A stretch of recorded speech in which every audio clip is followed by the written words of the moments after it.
for the Banksy at 250,000. Sold. The UK has one of the largest shares of the global art market, and much of that ecosystem is centred right here in London. This city's art scene is steeped in history and has helped lay the foundations for much of today's global market, with some of the world's most prestigious auction houses first opening here as far back as the 1700s, including Phillips. Founded by Harry Phillips in 1796, the house was initially known for selling paintings from Marie Antoinette's estate. Today, Phillips sells everything from jewellery to modern and contemporary art, and proving it's still at the fore, throughout Frieze Week, the house is hosting an exhibition and private sale of digital and AI art called Spaces, as part of a collaboration with local gallery Hoffer. We have all the big auctions over Frieze, but we've got a whole department running private sales, which is really sourcing individuals' artworks that they're looking for, but behind the scenes privately. We also have Phillips X, which is the platform for private sales and selling exhibitions, which, as you can see, Spaces is part of the Phillips X platform and the exhibition program that we have. Talk me through Spaces, the exhibition. We've got this exhibition here that has 8 leading voices at this fascinating intersection of technology and art. And I think it's Phillips recognizing the importance and significance of AI art in the kind of broader art market. The fact that we've got this on over the Frieze Art Fair, which is our busiest time of the year. You can go downstairs and we have some of the great 20th century painters like Hockney and Warhol, but we really want to be able to have something fresh and new. We've typically been at the vanguard of what is contemporary and new at Phillips here. So it's so important that we have a show like Spaces on that's concurrent with our traditional auction offerings downstairs. And talking about AI and technology and art, there are those critics that say it isn't. AI is affecting the way that we live our lives, the way that we work, the way we communicate, the way that we research. Within the art world, it's been sort of bubbling away, burning away for a while, and it's suddenly caught fire. For us, there was this breakthrough moment in 2018 when we had a work by Edmond de Bellamy, which sold for over $400,000. It was the first time there was a AI-related artwork sold at a traditional auction house.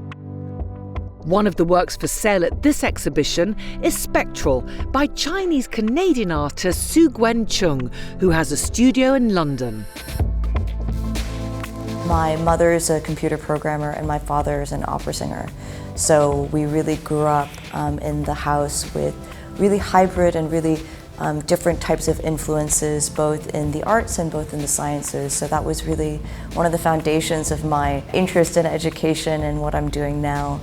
I was a researcher at MIT Media Lab, and from there became really interested in ways to extend the human hand. I've been drawing my whole life, like many artists, and I wanted to think about ways to catalyze different ways of understanding and working with collaboration, working with gesture in a way that I could really take ownership of and really explore in my own way. I work primarily with robotic performance and artifacts, which means translating the digital movement data, spatial data, into really tangible works that can be experienced by an audience and can be felt in space. I started this exploration in 2014 in my very first drawing operations project. I call the collaborative system that I designed Drawing Operations Unit Generation 1. We began with mimicry, in which a very simple overhead camera was tracing the mark of my gesture and repeating it in real time. Then we moved on to the idea of memory, where I trained a robotic unit, the second generation, on 2 decades of my own drawing data.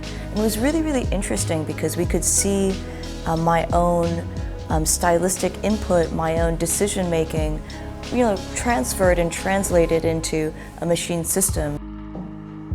This recent collaboration is really going inward and really thinking about our own biofeedback. I've used a brainwave headset to measure my own meditation brainwaves. So the work that you see behind is the outcome of my collaborating with my own biofeedback.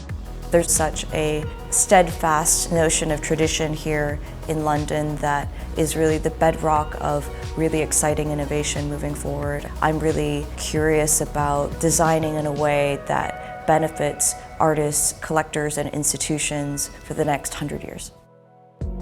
Just around the corner from Phillips in the heart of London's Mayfair, I caught up with Ilio Dana at Sugwen's gallery, Hoffa. The Sugwen Chung spectral piece is set at $35,000 US. There are definitely several buyers lined up to buy the work, so it will sell. And how has it gone? How's the collaboration with Phillips? The feedback has been amazing. The whole team at Phillips has been wonderful, and we're very happy with the whole installation. The bespoke robotic system of Sugwen is very exciting, and there are some what I would call classics in the whole exhibition. How much are Gen Z and the millennials part of this new market? So we did an analysis about 5 years ago, and we saw that our target was more in the 35 to 45-year-old buyers, almost 50-50 men and women, but now we are seeing more the 25 to 35 buyers. I think it's something that can be noticed across luxury markets overall, that the buying power is younger. But of course, in order to really connect with the millennial buyer, you need to present yourself as a brand in a certain way, and you need to always adapt, and you need to be very fluid, I think. How do you think technology is going to impact art going forward? When it comes to digital, what is still complicated is perhaps how to collect. So we're also developing sets of screens in different sizes and so on to make it more acceptable, to make it more collectible, to have it in your home.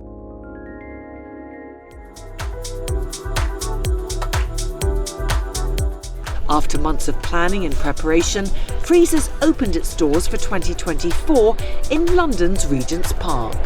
Around 60,000 visitors are expected to attend the fair this week, making this the highlight of not just London, but the UK art scene's calendar. We have been going for 21 years now, and it's a meeting point. We have over 160 galleries from 42 countries coming to present the work of the artists, and it's really the moment where the entire art world community comes together. So there's a lot happening inside the tent. We also have sections dedicated to younger galleries and younger artists focus, which is where we're standing right now. The Focus section hosts 34 galleries that must have been in operation for less than 12 years, each presenting work by just one artist. One of those galleries is Ginny on Frederick, which is presenting work by artist Charlotte Eady. I'm Charlotte Eady, and I'm a multidisciplinary artist based in London. A lot of my work is sort of concerned with interiority and selfhood, these spaces where the body and mind meet.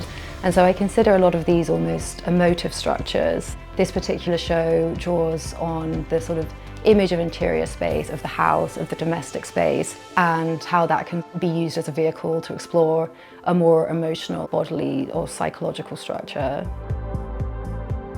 I start with pencil drawings and then develop them into pastel works, and the pastel drawings form the basis for the jacquard tapestries, which I then hand bead and present in these artist frames or found objects. So I suppose it's sort of like a threefold practice in terms of materials. This show is something that I've been wanting to do for a really long time. I've historically worked on quite an intimate scale. It actually felt just really exciting to push and expand and see, well, how do you maintain these levels of intimacy or these levels of intrigue on something that's significantly bigger. So it's been a real privilege to work on this body of work, to have the time and the space to devote to really pushing into a sort of more ambitious space.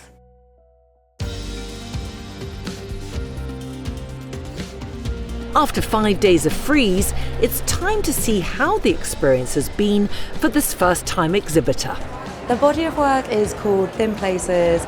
We've marked the threshold with soft carpeting and built these two walls and a stained glass. So actually, I think when you're in the booth, you do get this sense of separation. You're able to engage more intimately, I think, with these quiet works. So I hope that people have a moment of respite amongst all the chaos. This is your first time at Frieze London. What's the experience been like for you?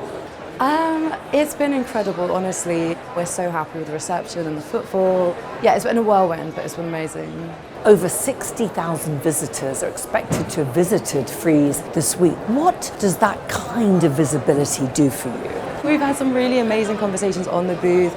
We're thrilled with the interest and the reaction. You know, I grew up in London, like Frieze is very much like London's fair, so it really is quite like a sentimental space for me. So I'm just so thrilled to show the work here. Your gallery, Ginny on Frederick, they've said that it's actually been a very successful time for them and most of everything is sold. How does that make you feel? I mean, I'm over the moon. I think, you know, they're sort of different works. They're very new, like they've never been shown before. And so everything about this experience has been new. And so for them to have this much of a like positive reception, not just commercially, but personally, and like the interactions we've had, the conversations we've had, like, yeah, I'm over the moon. I really couldn't ask for more. So a successful week for Charlotte, but how much confidence is there more widely? Last year there was a decline in sales within the art market. How is 2024 looking? At the fair, it's looking great. We have collectors coming from all over the world. We have a great contingent of collectors from Asia, collectors from America, collectors from the rest of Europe. So this is really a moment that feels really positive and exciting. What sets Frieze London aside from all the other art fairs around the world? I think Frieze London very much encapsulates the creative energy of London as a city. There's a certain spirit of innovation and experimentation that comes with London, and the fair really reflects this. And then in terms of the market, the UK still has the third largest share of the art world global market and larger share than the rest of Europe put together. So it's a really important place for the market, but it's also been historically and still today is a really creative spot and a really important place for artists and the entire community to come together. France's largest art fair rebranded as Art Basel Paris in 2022, which in a post-Brexit landscape, some critics are now citing as competition for London's Frieze. It's not either or. It's not really about pitching cities one against the other.